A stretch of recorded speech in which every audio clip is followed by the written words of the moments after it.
Bismillahirrahmanirrahim. Alhamdulillah wassalatu wassalamu ala Rasulillah wa ala alihi wa ashabihi wa man tabi'ahum bi ihsan ila yaumil qiyamah. Amma ba'd. Fa inna asdaqal hadithi kitabullah wa khairal hadi hadi Muhammadin sallallahu alaihi wa ala alihi wa sallam. وشر الأمور محدثاتها وكل محدثة بدعة وكل بدعة ضلالة وكل ضلالة في النار.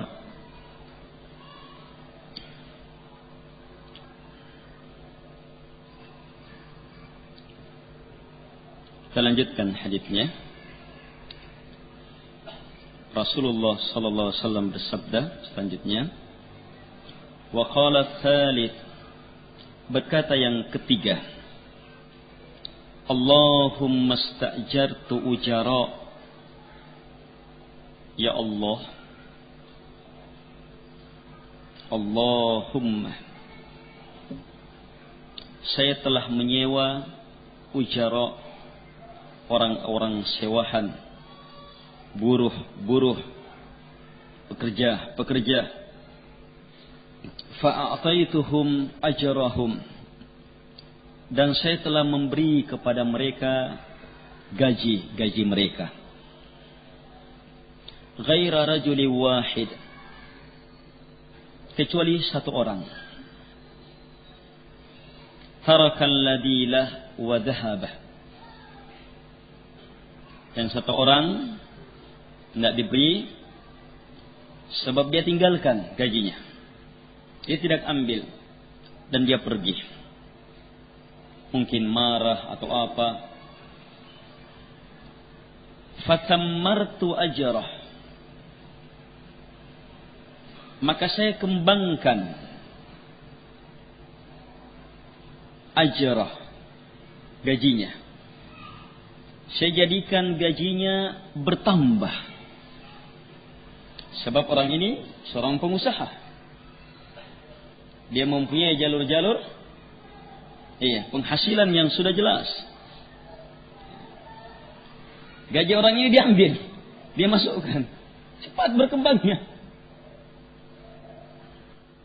Hatta kasurat minhul amwal, sampai dari gaji ini bertambah banyak harta demi harta. Sebentar kita lihat hartanya. Yang ternyata, lihat sebentar hartanya. Faja'ani ba'da hin, maka datanglah dia kepadaku setelah beberapa waktu. Faqal, seraya berkata, ya Abdullah, addi ilayya ajri. Wahai hamba Allah, tunaikan gajiku kepadaku, berikan gajiku kepadaku. Faqultu kullu ma tara min ajrik min al-ibil wal baqar wal ghanam wal raqiq. Bosnya berkata, semua yang kau lihat itu adalah gajimu. Apa yang dilihat? Onta-onta, sapi-sapi, kambing-kambing, dan budak-budak yang merawat semua itu. Coba lihat, berhasil betul, dikembangkan gajinya.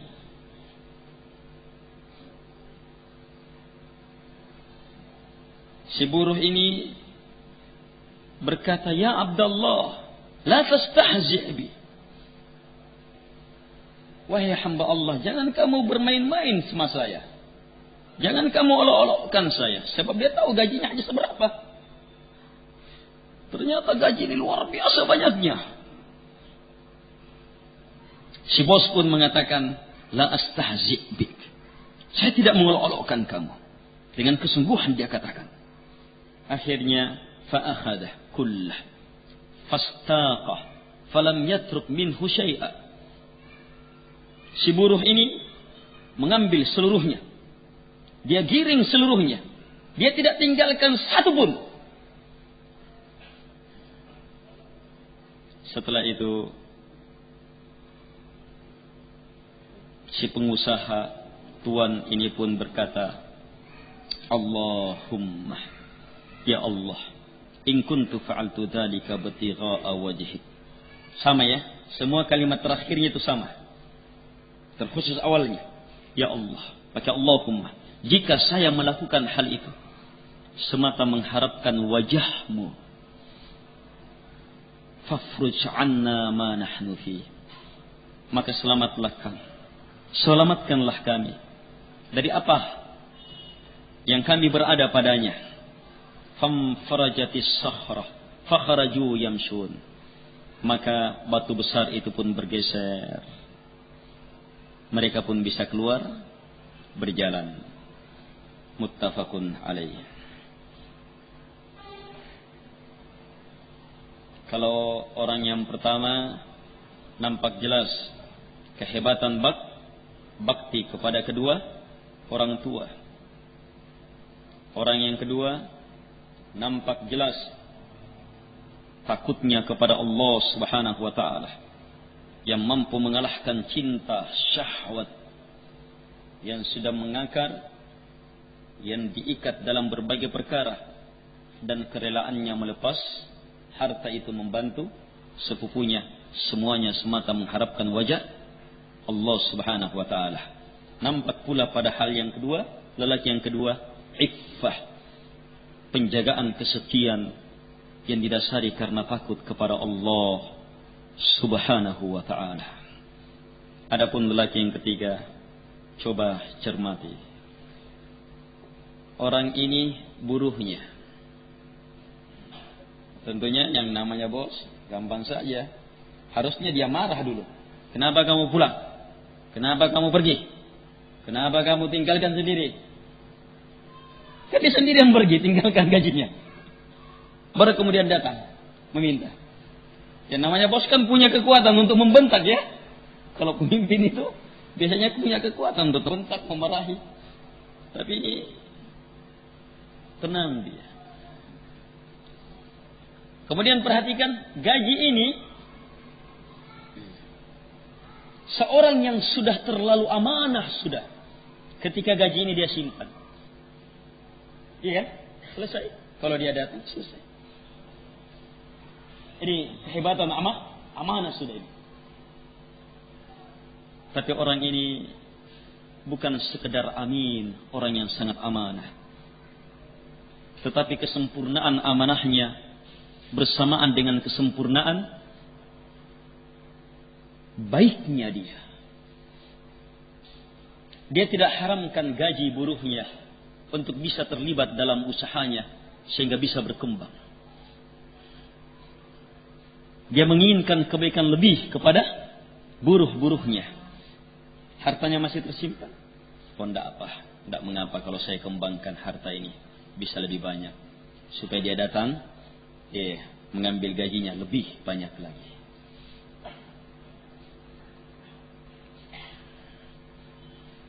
Yang lebih hebat lagi, ini berkembang dengan perkembangan yang sangat pesat.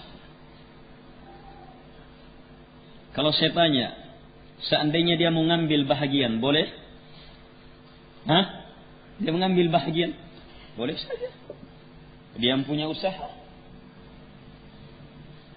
Dia yang kelola. Ilmunya, kedudukannya, jalur usahanya, pengolahannya, minimal 50-50 lah. Tetapi tidak. Dia beri seluruhnya. Dan bukan harta yang sedikit ya.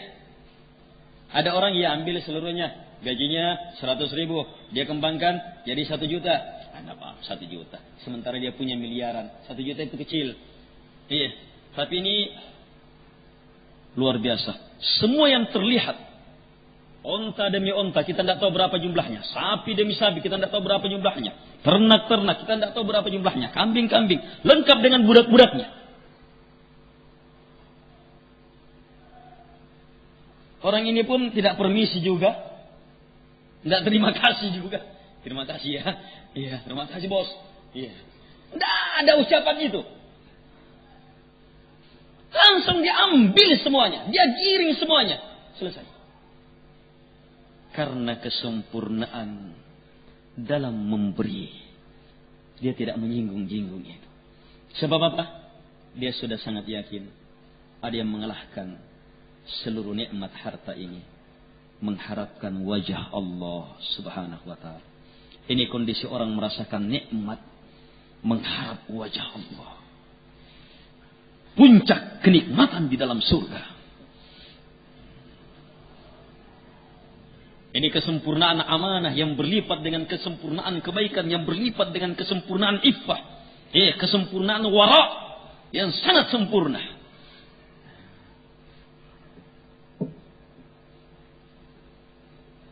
Al-ikhwah rahimakumullah. Sekarang cermati pembahasan kita dalam bab ikhlas. Semuanya menggunakan Allahumma. Dan Allahumma adalah doa dengan kalimatul ikhlas. Sebab apa? Doa yang di dalamnya tergantung apa? Hasr, pengkhususan. Dan pengkhususan inilah keikhlasan. Tolak semuanya, murnikan hanya kepada Allah subhanahu wa ta'ala. Allahumma. Kita sudah jelaskan makna Allahumma tadi. Pemurnian kalimat, pemurnian ibadah. Sebab terjadi proses taqdimul ladzi haqquhu at-ta'khir yufidul hasr. Sama iyyaka na'budu. Iyyaka objek. Susunan asalnya di akhir, tapi dikedepankan supaya lahir apa? Makna pengkhususan. Hanya kepadamu kami beribadah, tidak kepada selainmu. Sama ini. Hanya kepadamu ya Allah saya meminta, tidak kepada selainmu. Itu keikhlasan. Lebih hebat lagi, amalan-amalan besar ini. Amalan-amalan besar ini sampai diterima di sisi Allah subhanahu wa ta'ala karena mengharapkan wajah Allah subhanahu wa ta'ala. Itu kondisi luar biasa ya.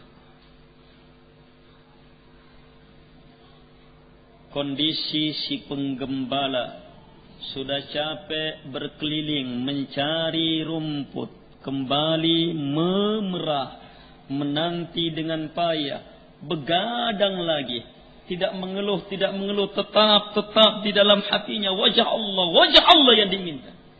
Kondisi orang yang kedua dalam syahwat yang sangat penuh, terbuka, bertahun dia sudah nanti dan sudah dalam posisi yang sangat mengerikan, gugur dan sirna semua itu, muncul rasa takut kepada Allah dan dia tinggalkan semuanya karena Allah, mengharapkan semata-mata wajah Allah. Itu kondisi yang sangat hebat. Kemudian kondisi orang ini luar biasa, harta betul-betul tidak mengikatnya sudah. Ambil seluruhnya. Walaupun ada nada, ada nilai, dia semacam direndahkan. Ini kan semacam direndahkan dia ini. Sudah diberi permisi saja, tidak permisi. Apalagi terima kasih. Justru dia datang seolah-olah dengan nada marah. Tetapi semua itu dia sudah tinggalkan. Tidak mempengaruhi jiwanya setelah dia merasakan kenikmatan mengharap wajah Allah subhanahu wa ta'ala. Ini keikhlasan yang disertai dengan keyakinan penuh, betul-betul mengharapkan wajah Allah subhanahu wa ta'ala, ridha Allah subhanahu wa ta'ala semata, pujian Allah subhanahu wa ta'ala yang menggugurkan pujian manusia, walaupun sampai manusia menyakitinya. Walaupun sampai manusia menyakitinya, dia tidak peduli sudah, tidak menggeser kehebatan mengharapkan pujian di sisi Allah subhanahu wa ta'ala. Walaupun hartanya berkurang, ambil semuanya. Tidak menggeser, mengharapkan pujian semata untuk Allah subhanahu wa ta'ala.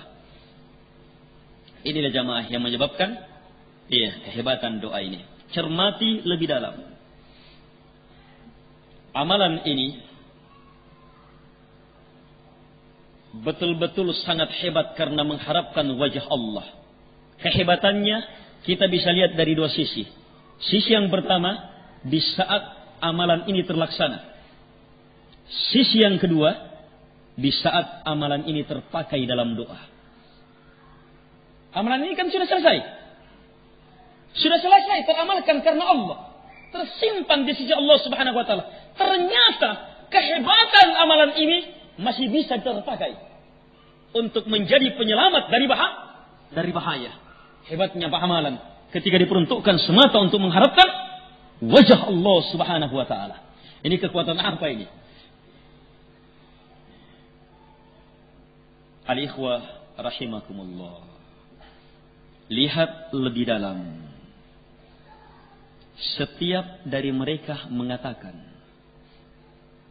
jika saya melakukan hal itu, Allahumma mendahulinya.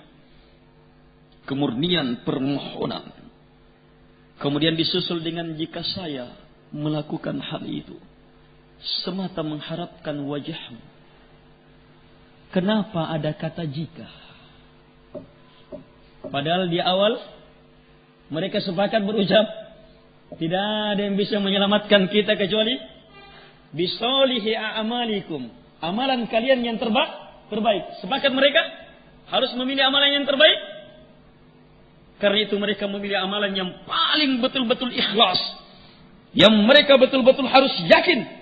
Di situ puncak keikhlasan mereka. Puncak kehebatan amalan mereka. Kenapa?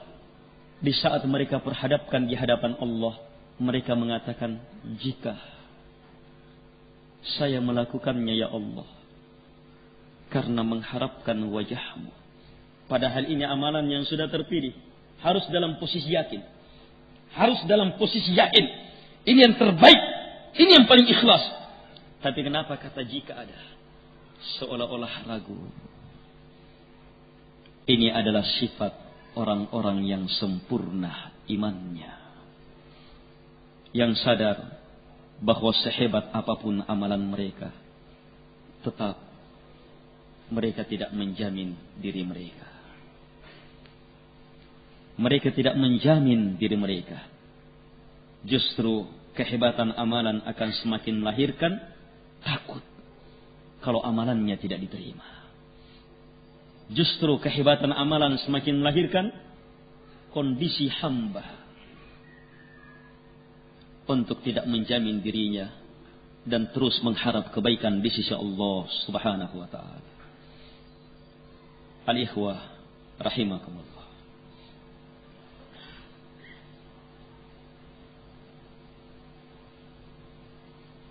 Keikhlasan adalah amalan yang sangat luar biasa beratnya. Ketahuilah ikhwah, ketika seseorang sudah berupaya untuk ikhlas, maka di sanalah dia akan melihat luar biasanya keikhlasan itu. Apalagi di saat cobaan-cobaan keikhlasan turun. Dan yakin, jangan pernah berburuk sangka kepada Allah. Turunnya cobaan keikhlasan justru tanda baik dari Allah. Allah menginginkan kebaikan kepada Allah, kepada kita. Di saat Allah menguji keikhlasan kita. Idza ahabballahu qauma ibtalahum. Jika Allah sudah mencintai sebuah kaum, maka Allah pasti akan mengujinya. Faman radiya falahu ridha, wa man sakhita falahu sakhat. Maka siapa yang ridha, baginya ridha Allah. Siapa yang justru berkeluh kesah, marah, maka baginya murka Allah Subhanahu wa taala.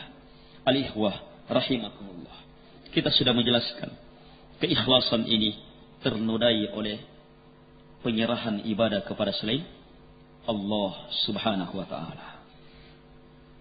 Dan hukumnya syirik akbar. Kapan ada satu jenis ibadah terpalingkan kepada selain Allah, syirik akbar.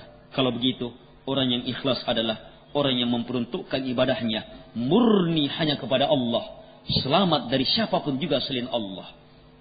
Selanjutnya, orang yang ikhlas adalah orang yang betul-betul dalam ibadahnya hanya mengharapkan wajah Allah. Selamat dari mengharapkan pujian manusia. Selamat dari riya. Riya jamaah menghancurkan amalan.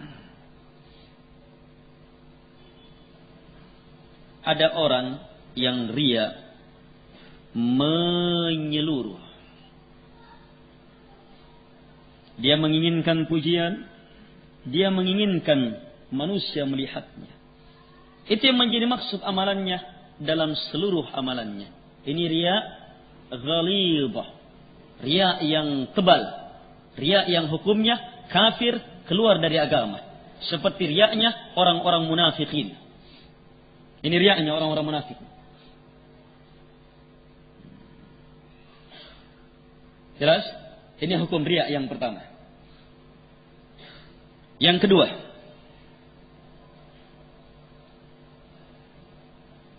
riya dalam satu amalan.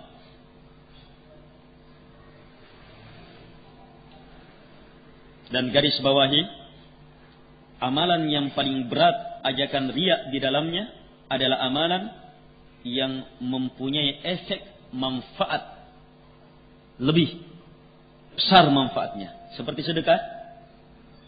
Iya. Itu riyanya lebih besar daripada sholat. Iya. Sholat tidak ada hubungannya dengan orang lain. Jelas ya? Kita sholat tidak memberi manfaat kepada orang lain. Iya. Tapi sedekah. Iya. Bantuan. Ini ajakan riyanya lebih besar di situ. Sekarang ada orang yang beramal semata karena ingin dipuji oleh manusia. Tidak ada karena mengharapkan pujian Allah. Tapi hanya untuk amalan itu. Amalan lainnya tidak. Maka ini hanya amalan itu saja yang gugur. Batal, tidak ada nilainya di sisi Allah Subhanahu wa taala. Karena ada riya. Sudah hukum riya yang kedua. Yang ketiga, ada orang yang beramal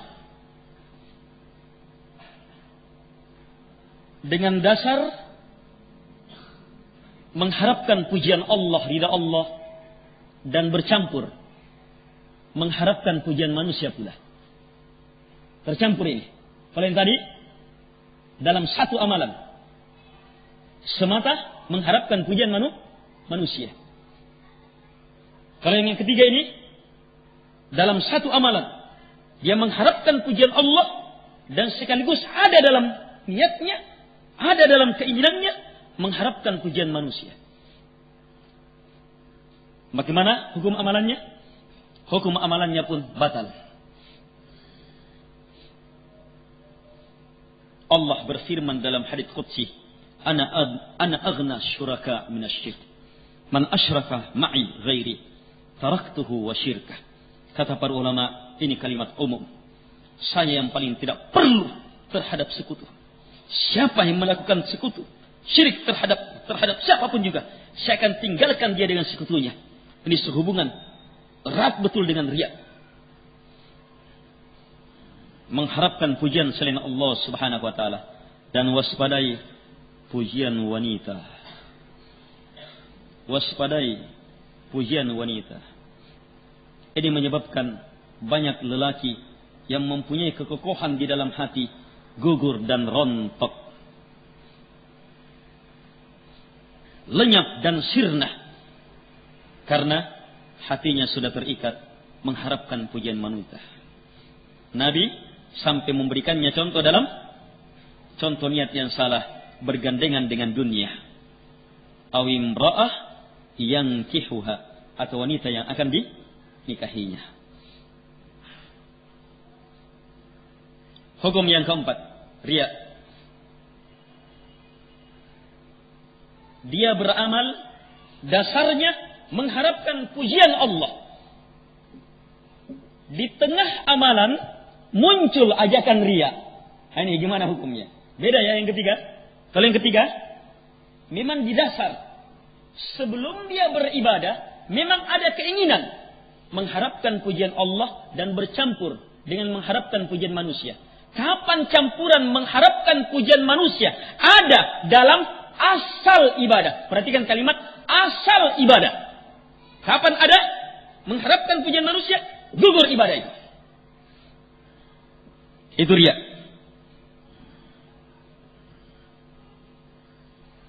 Sekarang yang keempat, dia beribadah dasarnya murni mengharapkan pujian Allah. Tidak ada pujian kepada manusia. Hanya di tengah ibadahnya muncul ajakan riya. Gimana hukum ibadahnya? Diurai.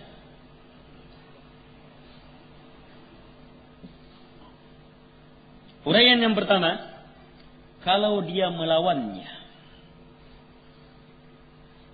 ada ajakan riya,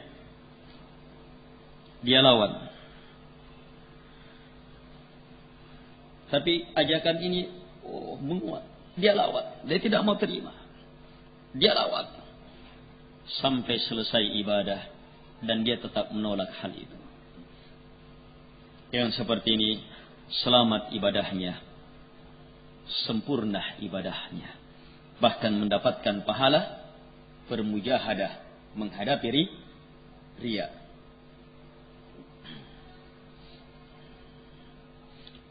Tetapi kalau dia kalah,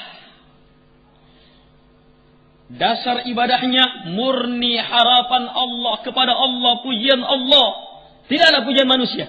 Hanya di tengah ibadah ada ajakan riya, dan dia terpengaruh, masuk itu keinginan untuk dipuji pula. Gimana hukum ibadahnya? Hukum ibadahnya gerinci. Kalau ibadah yang pertama, ibadah yang awal dengan ibadah yang di tengah ini bersambung. Iya. Uraian yang keduanya, kalau ibadah yang pertama dan yang kedua ini terpisah. Kalau bersambung, seperti sholat. Sholat zuhur 4 rakaat. Murni mengharapkan pujian Allah subhanahu wa ta'ala. Rakaat pertama, mantap, hebat. Rakaat kedua, mantap, hebat. Iya. Dia sholat di musolla kantornya. Kemudian di rakaat ketiga, masuk persis di samping dia kepala dinasnya. Dia lagi perlu wibawa kepala dinas. Dia lagi memerlukan tanda tangannya. Dan dia punya ilmu. Sang kepala dinas ini sangat suka orang yang rajin sholat. Oh, mulai ada ajak. Semoga dia lihat saya ini. Dia terima itu. Ada ajakan ingin dilihat. Bercampur dalam ajakan mengharapkan pujian Allah subhanahu wa ta'ala. Dan tidak bisa lepas ini. Keinginan untuk dipuji. Demikian sampai selesai sholat. Gimana hukum sholatnya? Yang benar dalam pendapat para ulama, hukum sholatnya sah. Sebab akarnya benar. Hanya sholatnya cacat, kurang nilainya. Dia dapat dosa sesuai dengan kadar riya yang masuk. Dia tetap dapat dosa. Sebab adanya penerimaan terhadap riya. Tapi sholatnya sah. Dan dapat pahala sesuai dengan kadar asal itu. Kalau ibadahnya terpisah, seperti jadi donatur. Donatur kan bulanan. Iya. Bulan pertama, semangat-semangatnya bersedekah. Donatur masjid dia. Dan masjid karena ingin mempertanggungjawabkan, dia terpaksa mengumumkan. Iya. Misalnya ya, umumkan Bapak Ahmad menyumbang hari ini. Terus dia ikhlas, tidak terpengaruh pujian manusia. Bulan pertama, kedua, ketiga, mantap. Bulan keempat, sudah. Ajakan untuk riya semakin menguat. Akhirnya, donatur bulan keempat, sudah ada keinginan untuk dipuji. Gimana hukum? Pahala dia sebagai donatur masjid. Pertama, kedua, ketiga yang diterima. Selanjutnya yang keempat, ini tidak diterima. Paham ya? Ini tidak diterima. Sebab apa? Ibadah ini terpisah. Ta'lim. Awal-awal ta'lim. Semangat, ikhlas. Iya, ta'lim selanjutnya tercampur riya. Mengajar awal-awalnya ikhlas. Iya, pengajaran selanjutnya tercampur riya. Iya. Setiap ta'lim diukur. Iya. Kapan tercampur riya? Ada asal dalam riya, gugur. Tidak ada nilai ta'lim itu. Al-ikhwah rahimakumullah. Selain Yang terakhir, tentang riya. Ada orang yang telah selesai beramal. Selesai sudah beramal.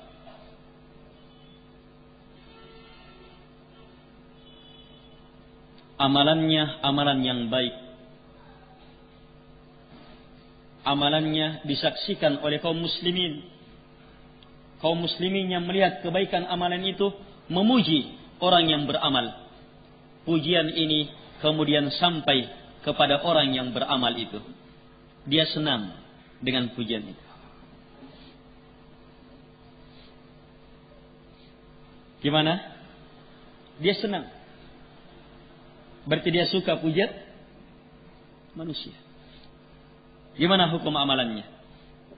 Hukum amalannya ini seperti jawaban Rasulullah alaihi salatu wassalam ketika ditanya dengan orang yang beramal semisal ini. Kata beliau, tilka ajilah busyral mu'min. Itu adalah al-ajilah, kesegeraan, kabar gembira bagi orang-orang beriman. Itu justru tanda-tanda kebaikan. Bahwa amalanmu bagus. Itu kabar gembira dari Allah. Kamu berada di atas kebaikan. Jelas? Itu bukan riya. Itu tabiat manusia, fitrah manusia. Dan itu metode dari metode apa? Cara dari cara-cara Allah Subhanahu wa taala untuk menguatkan hamba-hambanya. Tetapi jamaah, amalan selanjutnya yang repot. Cermati. Amalan yang selanjutnya yang repot. Dia sudah terlanjur merasakan nikmatnya pujian manusia. Iya. Ketika dia akan melakukan amalan itu lagi, dia mampu memurnikan tanpa mengharapkan pujian manusia? Mampu selamat? Siapa yang mampu selamat? Disitulah jenjang ikhlas dia selanjutnya. Mulai terlihat berat ikhlas. Siapa yang tidak mampu merasakan beratnya ikhlas, betul-betul bodoh terhadap agama. Al-ikhwah rahimakumullah. Semakin lama seseorang mengajar, semakin banyak orang yang hadir, semakin berat ikhlas itu.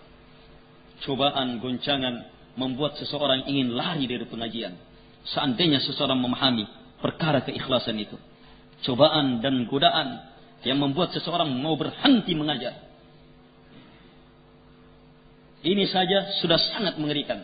Apalagi ditambah lagi dengan sahabat-sahabat yang mentahdir tanpa ilmu, mengacaukan pengajian. Ditambah lagi dengan musuh-musuh yang menginginkan perpecahan di tengah kaum muslimin. Ditambah lagi dengan orang-orang kafir, ahli bid'ah yang memang betul-betul menginginkan Islam itu sirna. Ditambah lagi syaitan dari kalangan jin yang betul-betul menginginkan. Ditambah lagi, gimana jamaah kita bisa selamat kalau tidak ada ta'awun alal birri wa taqwa? Keikhlasan yang satu menyatu dengan keikhlasan yang lainnya, bisa saling bantu-membantu. Keikhlasan itu cahaya. Keikhlasan itu kekuatan. Ketika disatukan, akan mampu melahirkan makar yang bersepakat menyerang orang-orang ikhlas. Al-ikhwah rahimakumullah. Selesai uraian tentang keikhlasan. Adapun menginginkan dunia dengan amalannya, Allah Subhanahu wa taala berfirman, "Man kana yuridu dunya wa zinataha, nuwaffi ilaihim a'malahum fiha wa hum fiha la yubkhasun. Ulaika alladziina laisa lahum fil akhirati illa an-nar wa habita ma sana'u fiha wa batilum ma kanu ya'malun."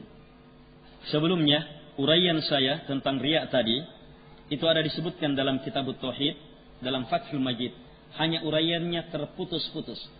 Iya, mungkin salah cetak, mungkin banyak sebabnya. Mau lebih jelas uraiannya, langsung baca uraian Ibnu Rajab rahimahullahu taala dalam perkara itu. Baca Jami'ul Ulum wal Hikam.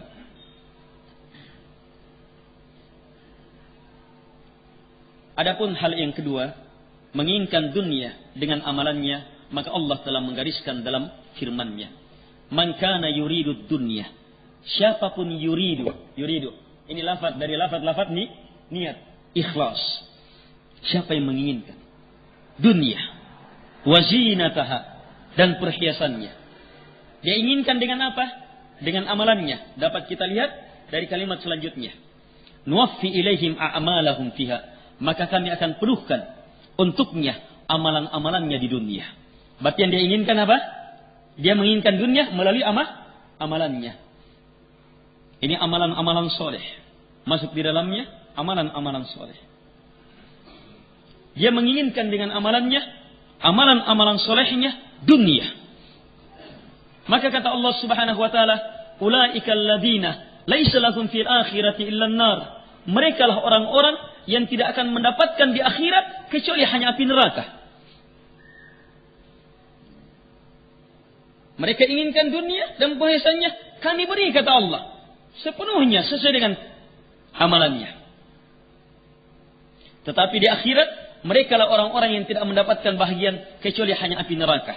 Terus wahabita ma sana'u fiha, terhapus seluruh amalannya di dunia. Terus wabatilum ma kanu ya'malun, apa yang sebelumnya mereka amalkan berubah menjadi kebatilan. Ini untuk orang yang beramal semata untuk dunia. Uraiannya sama seperti tadi. Ada orang yang beramal memurni hidupnya untuk dunia. Ini kehidupan orang kafir plus orang-orang munafikin. Ini hidupnya mereka, dunia. Target-target mereka dunia, ibadah mereka dunia. Sampai-sampai semua ibadahnya pun semata-mata untuk sukses dalam usahanya.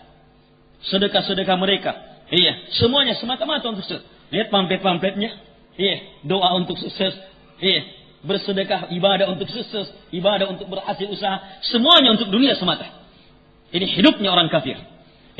Jangankan usaha dunianya, usaha agamanya pun murni untuk dunia.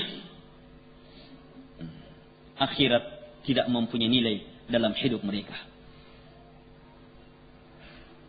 Yang kedua, seorang muslim yang beriman akan hari akhirat, beramal menginginkan dunia semata, tidak menginginkan akhirat, maka amalan yang ini saja amalannya batal. Khusus jenis amalannya yang murni diinginkan dunia, tidak ada nilai akhirat di dalamnya. Yang ketiga, ketika dia beramal menginginkan akhirat, saya tidak sebut lagi mengharapkan wajah Allah di sini, sebab langsung menggandengkannya dengan lawannya, menggandengkannya dengan lawannya. Dia beramal murni menginginkan akhirat. Tentunya kalau kesempurnaan niat menginginkan wajah Allah, menginginkan akhirat. Dia beramal murni menginginkan akhirat.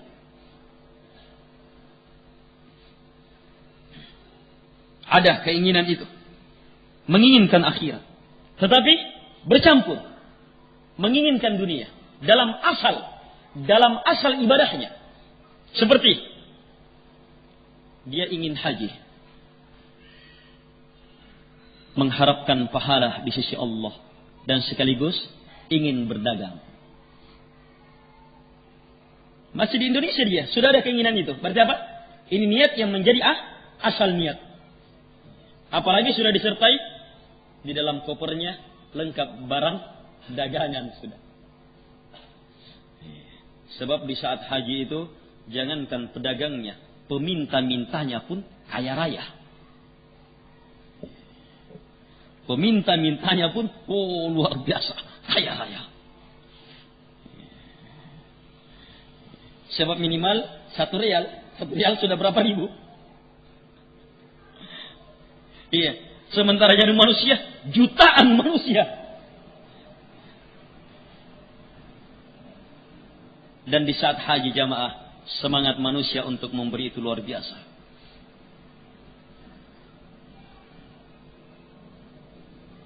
Dia ingin berdagang.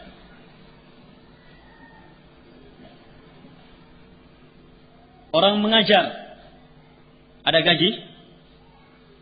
Ketika ditawarkan, ini yang untuk mengajar dengan materi ini, gajinya per bulan ini, mau?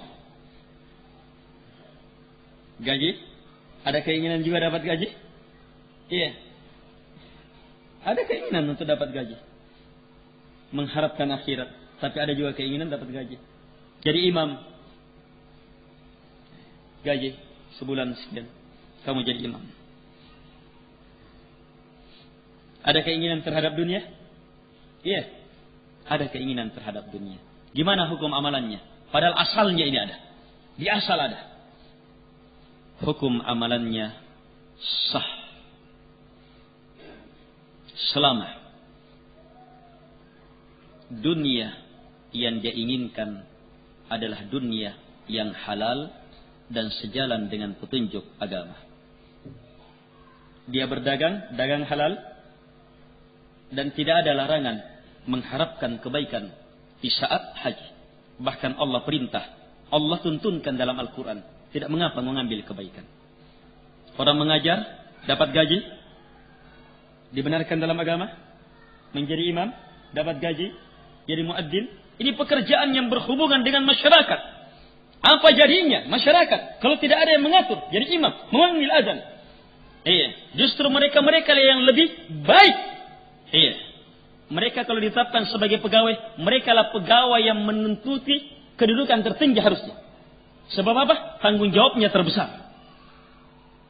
Kalau pegawai yang lainnya, yang hanya berurusan dengan perkara-perkara yang mubah, harus mendapatkan gaji, maka mereka lebih harus untuk mendapatkan gaji. Penggajian kepada mereka adalah penggajian dengan jalur yang sah, dibenarkan oleh agama. Sekarang, dia menginginkan gaji itu juga dalam amalannya. Sah amalannya. Dari sisi sah, sempurna tidaknya amalan, lain lagi. Sempurna tidaknya amalan kembali kepada bagaimana niat untuk akhirat dan mendapat gaji ini berperang. Tetapi yang jelas, semakin murni dia mengharapkan akhirat, itu yang terbaik. Al-ikhwah rahimakumullah. Hukum selanjutnya sudah jelas. Sebab ini sudah akarnya boleh. Apalagi yang selanjutnya. Yang penting dunia itu halal, cara pengambilannya pun halal, maka halal bagi dia. Tidak mempengaruhi ibadahnya. Orang berjihad ingin dapat ghanimah, boleh, tidak salah. Tetapi mempengaruhi pahala jihadnya. Tidak membatalkan pahala jihadnya. Sebab ghanimah itu memang diatur dalam syariat, dibagi untuk para pasukan. Saya orang miskin, tidak punya kemampuan kecuali jurus-jurus silat.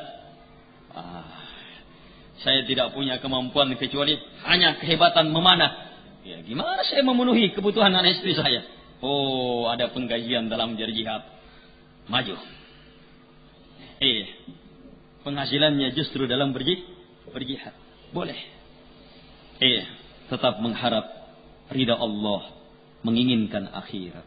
Tetapi ingat, semakin dominan keinginan untuk akhirat, semakin sempurna ibadah itu.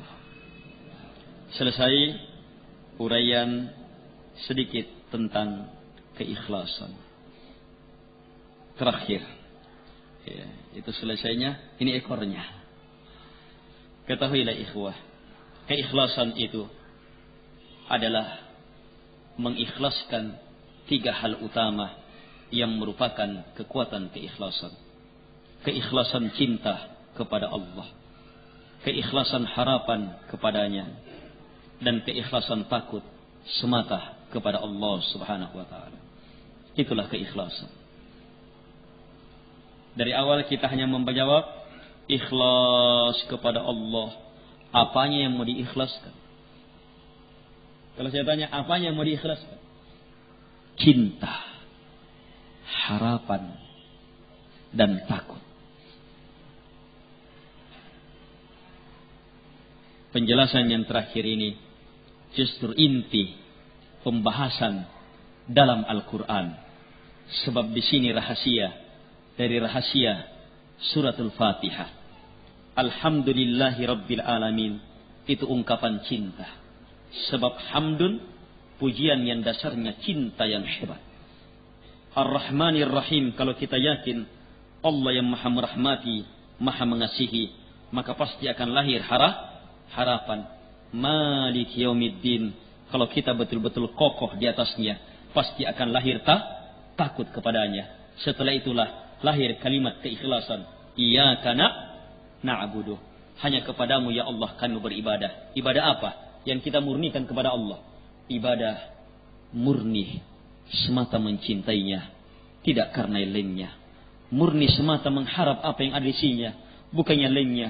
Murni semata takut kepadanya, bukan takut kepadanya. Disitulah lahir kemurnian, keikhlasan. Ini yang harus terus menerus kita pelajari. Jadi kalau ingin memperhebat ikhlas, perhebat semua pembahasan yang mengarah semakin kuatnya cinta. Perhebat semua pembahasan yang mengarah semakin kuatnya harapan. Perhebat semua pembahasan yang mengarah semakin kuatnya takut kepada Allah Subhanahu wa taala. Kembali kepada usaha kita masing-masing. Tetapi ingat, bersamaan dengan semua itu, kuncinya tetap dipegang oleh wa iyyaka nasta'in, dan hanya kepadamu ya Allah kami meminta pertolongan. Al-ikhwah rahimakumullah. Inilah makna dari la ilaha illallah yang terus menerus harus kita pelajari. Yang di dalamnya terkandung dua hal utama. Tolak semua yang disembah selain Allah. Apa yang ditolak? Cinta ibadah kepada selain Allah. Takut ibadah kepada selain Allah. Harapan ibadah kepada selain Allah. Maksud-maksud pujian kepada selain Allah. Menginginkan dunia dalam amalannya. Menyerahkan ibadah kepada selain Allah. Tolak semua itu. Murnikan hanya kepada Allah Subhanahu wa ta'ala. Itulah keikhlasan yang terus menerus kita harus pelajari. Dan ini jamaah, ujung-ujungnya tetap kembali kepada istighfar dan taubat. Mari kita lanjutkan ke bab selanjutnya. Imam An-Nawawi rahimahullahu ta'ala langsung menyusulnya dengan babut taubah. Bab ikhlas langsung disusul dengan bab taubat. Coba lihat ayat ini. Fa'alam annahu la ilaha illallah wastaghfir lidhanbik walil mu'minina wal mu'minat wallahu ya'lamu mutaqallabakum wa mathwaakum. Al-ayah.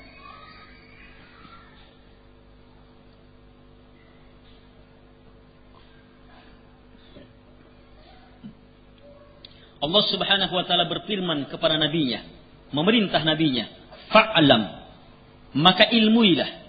Ini perintah. Perintah untuk apa? Berilmu. Kepada siapa? Satu orang. Siapa satu orang itu? Yang menerima wahyu. Rasulullah alaihi salatu wassalam. Ilmu ya Muhammad. Apa? Annahu la ilaha illallah. Ternyata Nabi disuruh mengilmui la ilaha illallah.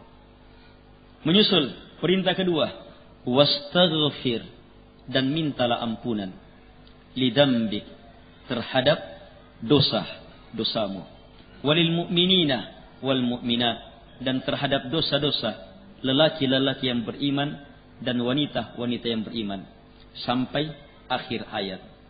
Imam Al-Bukhari berkata dalam Al-Usul As-Salatah. Iya. Beliau mengucapkannya dalam Kitabul Ilm dalam Sahih Al-Bukhari. Bab al-ilm qabla al-qaul wal amal. Kata beliau, bab ilmu dahulu sebelum ucapan dan amalan. Dalilnya apa? Allah berfirman, fa'lam annahu la ilaha illallah wastaghfir li dzambik. Titik pendalilannya, fabada'a bil ilmi qabla al-qauli wal amal. Allah memulai dengan perintah berilmu sebelum perintah berucap dan beramal. Sebab istighfar ucapan dan sekaligus amalan. Yang ingin saya titik beratkan bahwa imam kaum muslimin memahami fa'lam annahu la ilaha illallah wastaghfir li dzambik sebagai apa? Susunan berawal dan berakhir. Paham ya? Ini tersusun. Awal, akhir. Awal, akhir. Awal, akhir. Ini yang akan kita kembangkan. Allah mengawali apa? Memerintah Rasulnya untuk apa? Berilmu tentang la ilaha illallah. Ini bukan ilmu dasar. Ilmu tingkat tinggi. Sebab keikhlasan tanpa batas. Tidak ada yang mengetahui batasnya. Tidak ada yang bisa mengetahui batas keikhlasan.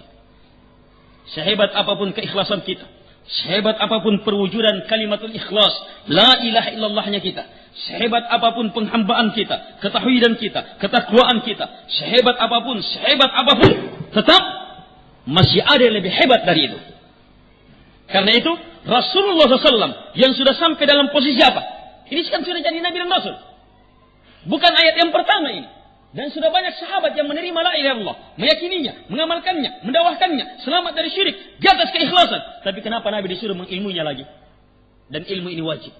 Wajib Nabi ilmui lagi. Kenapa jamaah? Karena keikhlasan itu ilmu yang tiada habisnya. Yakinlah jamaah, seberapa dalam keikhlasan kita, kekokohan kita dalam ikhlas, yakin di atasnya masih ada lagi ilmunya yang belum kita pahami. Antum coba-cobalah memahami ilmu yang secara lafaz kita sudah kenal, tetapi secara jiwa kita belum tersentuh dengannya. Coba-coba mengenal dalam perjalanan hidup kita. Ada ilmu yang semisal itu. Sering kita dengar. La ilaha illallah sering kita dengar. Dan kita sudah pahami maknanya. Menolak semua disembah selain Allah. Jelas maknanya. Dan menetapkan yang berhak disembah kecuali hanya Allah. Jelas maknanya. Ini maknanya. Ini pula dipahami lagi. Allah perintahkan wajib mengilmui itu. Itu pula ilmunya. Hanya apa? Pendalaman penafian. Pendalaman penetapan. Berbeda. Apalagi kalau kita sudah masuk. Coba pahami 3 yang tadi yang saya sebutkan. Pendalaman penafian apa? Penafian cinta. Penafian cinta yang tidak boleh. Oh, ini akan berbeda-beda.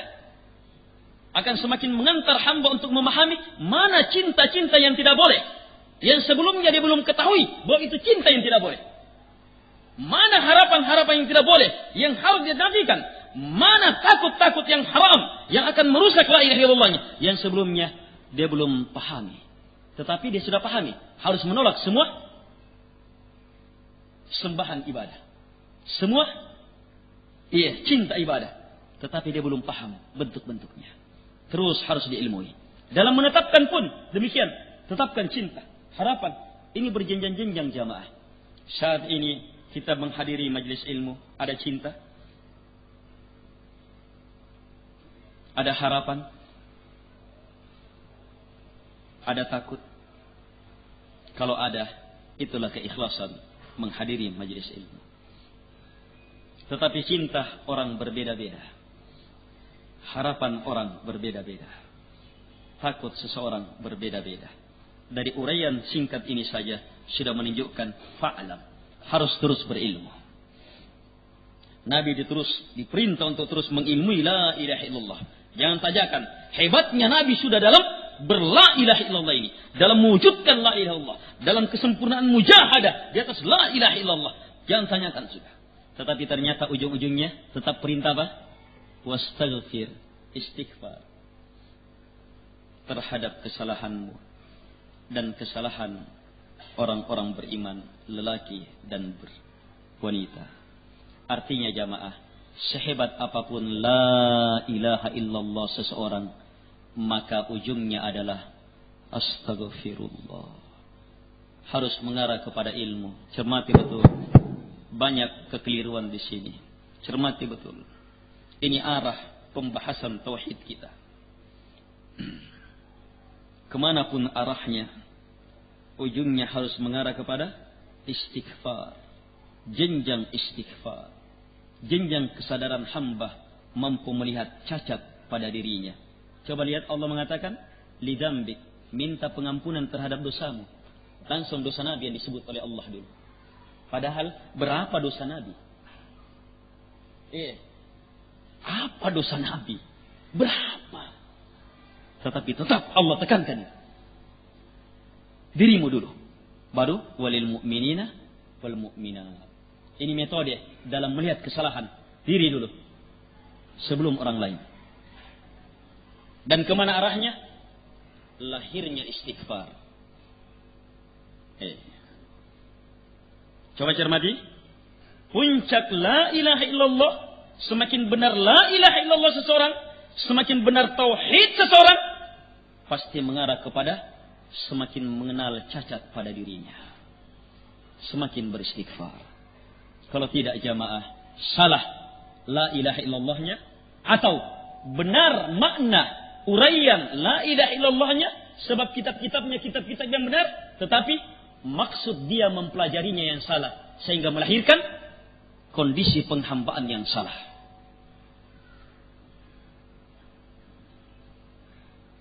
Orang-orang Khawarij di zaman Nabi, dari sisi mana salahnya? Langsung belajar dari sahabat. Dari sisi mana salahnya? Ilmunya Quran Sunnah. Kenapa bisa salah? Dalam berfikir, dalam bersikap. Ghulu, lewat batas dalam memberi hukum. Mudah mengkafirkan. Mudah dalam memberi hukum. Dari sisi mana? Takabbur. Tidak sampai dalam istighfar. Tidak tahu kadar dirinya. Siapa sahabat Nabi? Dia tidak tahu kadar dirinya siapa. Dominan dalam melihat kadar orang lain. Dia tidak tahu kadar dirinya siapa. Hati-hati. Kalau kita terdidik di atas pendidikan yang salah seperti itu. Kesesatan yang akan muncul. Lagi pula jamaah. Banyak-banyak khawarij sekarang. Itu khawarij dulu. Kata Nabi, kalian sahabatku merasa kecil jika dibandingkan dengan solatnya mereka. Jika dibandingkan dengan puasanya mereka. Jika dibandingkan dengan bacaan Qur'annya mereka. Tapi tetap mereka kilabun nar, anjing-anjingnya api neraka. Karena apa? Cara mereka dalam memberi hukum. Gulu. Sementara orang Khawarij sekarang gulu dalam memberi hukum, dan bersamaan dengan itu hancur-hancuran dalam ibadah. Menyepelekan ibadah. Menggabungkan dua kelompok zat di zaman dahulu, Khawarij dan Murji'ah.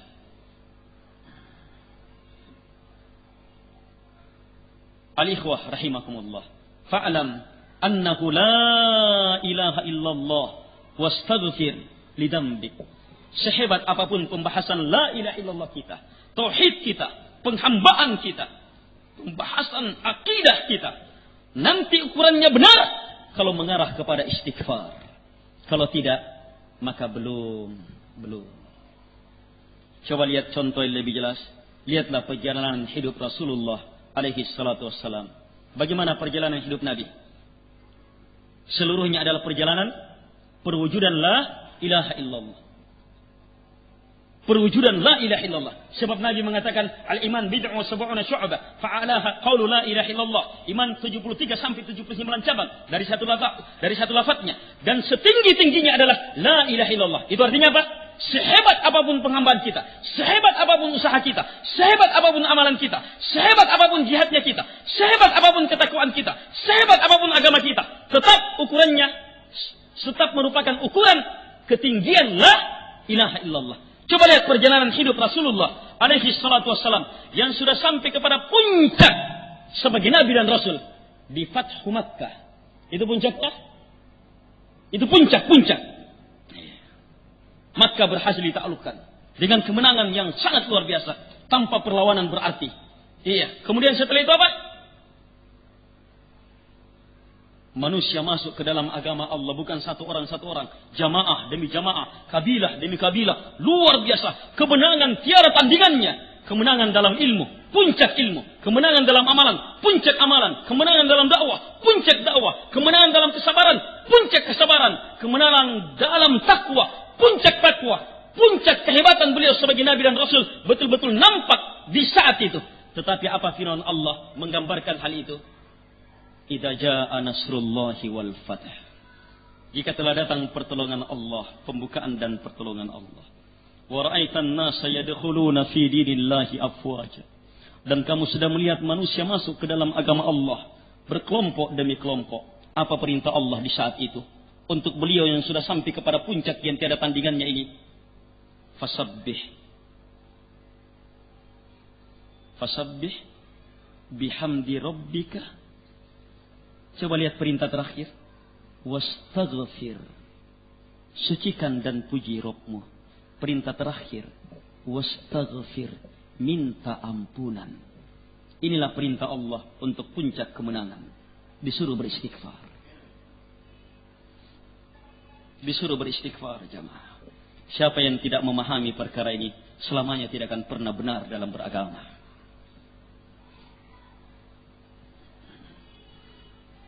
Kesempurnaan ilmu seseorang adalah akan mengarah kepada semakin mampu mengetahui cacat pada dirinya. Cacat pada dirinya. Astagfirullah. Karena itu Nabi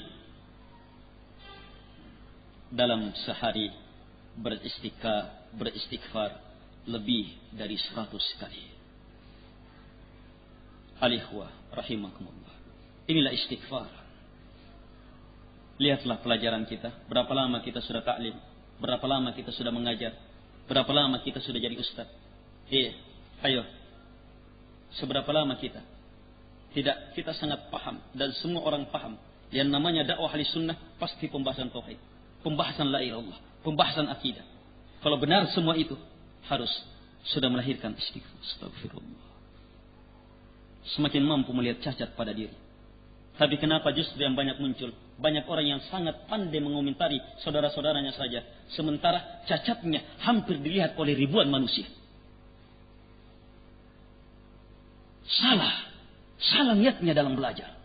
Salah niatnya dalam berdakwah. Dia tidak mampu memahami dan betul-betul memanfaatkan kedahsyatan dan keluar biasaan dakwah tauhid, dakwah keikhlasan, dakwah la ilaha illallah ini jamaah. Wastaghfir li dzambik, minta ampunan engkau ya Muhammad terhadap dosamu. Disuruh Nabi menggali, mendalami, mencermati lebih jauh lagi dosa-dosa beliau. Walil mu'minina wal mu'minat. Baru selanjutnya melihat kalau seperti ini caranya seseorang, maka luar biasa jamaah. Sebab apa? Dia punya kekuatan dan pengalaman dalam melihat cacat pada dirinya dan menerapi cacat itu dengan kekuatan tauhid. Sehingga apa?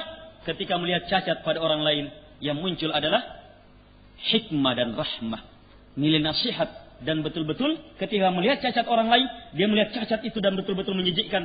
Tetapi bukan hanya sekedar menjijikkan, dia melihat sebagaimana dirinya perlu diselamatkan, perlu kebaikan, perlu kasih sayang, perlu dan banyak sekali yang dia perlukan. Sebagaimana dia menerapi dirinya ketika dia melihat cacat dirinya. Maka demikian pula jamaah ketika kita melihat cacat pada orang lain. Sebagian manusia dalam melihat cacat pada orang, satu, sudah dasarnya bukan di atas tauhid. Yang kedua, didasari dalam keadaan tidak melewati kemampuan melihat cacat pada dirinya. Yang ketiga, itu pun dalam menghantam seseorang, mengkritik seseorang, bukan dengan maksud supaya seseorang beristighfar. Bukan dengan maksud supaya seseorang untuk kembali ke jalan Allah. Bukan didasari oleh nilai-nilai rahmah. Bukan didasari karena keinginan saudaranya. Bukan dengan maksud unsur akhaka zaliman aw mazluma. Tolong saudaramu, kata Nabi. Tolong saudaramu dalam keadaan berbuat zalim atau dizalimi. Nabi menggunakannya lafaz akhak, saudaramu. Mana nilai persaudaraanmu? Ketika kamu melihat cacat pada saudaramu, tahdir dia dengan maksud, dengan kekuatan persaudaraan. Itu pun kalau sudah dalam tahap, sudah boleh ditahdir. Sebab ada jenjang-jenjangnya yang kembali kepada maslahat dan mafsadah. Dan juga kembali kepada kapasitas dan kondisi seseorang. Ini perkara berat. Perkara sangat berat. Ibadah solat berat keikhlasannya. Apalagi keikhlasan dalam ibadah jarh wa ta'dil. Dahsyat. Sangat mengerikan keikhlasan di sini. Sangat mengerikan ketulusan di sini. Luar biasa, sangat berat. Karena itu tidak semua ulama bisa masuk di sini. Al-ikhwah rahimakumullah. Tinggal kita baca beberapa hadis dalam bab taubat ini. Sekian, subhanakallah.